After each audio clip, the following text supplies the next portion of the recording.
আসসালামু আলাইকুম রহমতুল্লাহ।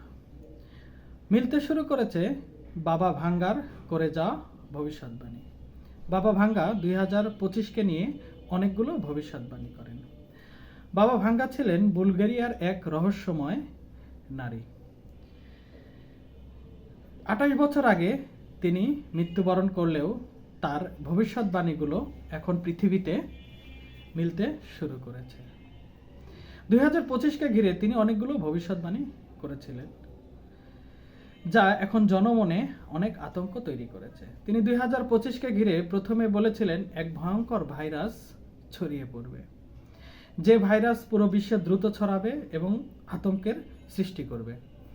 আমরা ইতিমধ্যে দেখে ফেলেছি যে চীনের এক ভয়ঙ্কর ভাইরাস ছড়িয়ে পড়েছে, যার নাম হিউম্যান মেটানিউমো ভাইরাস।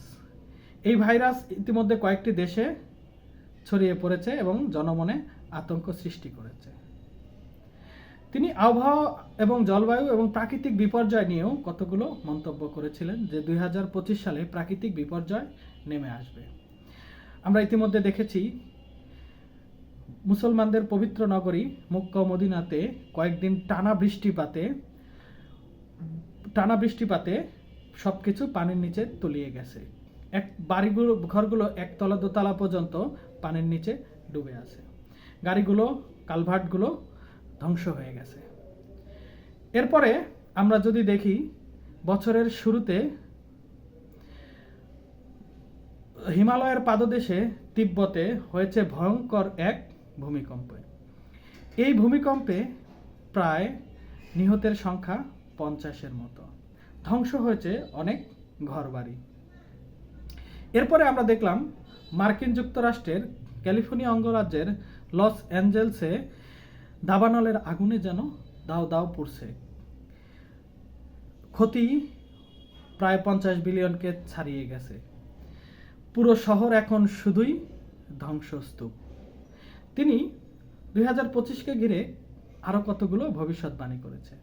তার এই ভবিষ্যৎবাণী মিলে যাওয়ায় সারা পৃথিবীতে পড়েছে আতঙ্কের ছাপ।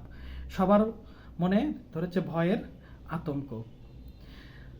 25 সালকে ঘিরে বাকি ভবিষ্যৎবাণীগুলো যদি সত্য হয়, তাহলে পৃথিবীতে আরো হয়তো ভয়াবহ অবস্থা সৃষ্টি হবে।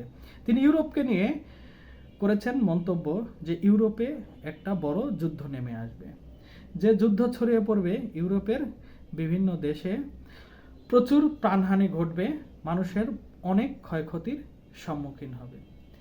এরপরে তিনি ভবিষ্যৎবাণী করেছেন যে পৃথিবীর উষ্ণায়নের ফলে হিমবাহ গলে যাবে মেরুর বরফও। সমুদ্রপৃষ্ঠের পানির স্তরের উচ্চতা বৃদ্ধি পাবে। এই পানির উচ্চতা বৃদ্ধি পাওয়ার জন্য পৃথিবীর বহু অঞ্চল পানির নিচে তলিয়ে যাবে। সবচেয়ে একটা বিষয় যে তিনি তার নিজের মৃত্যুর ভবিষ্যৎবাণীর কথাও বলে গিয়েছিলেন। এরপরে তিনি বলেছিলেন যে ইউরোপে অথবা বিশ্বে একটি নতুন শক্তির উদ্ভব হবে।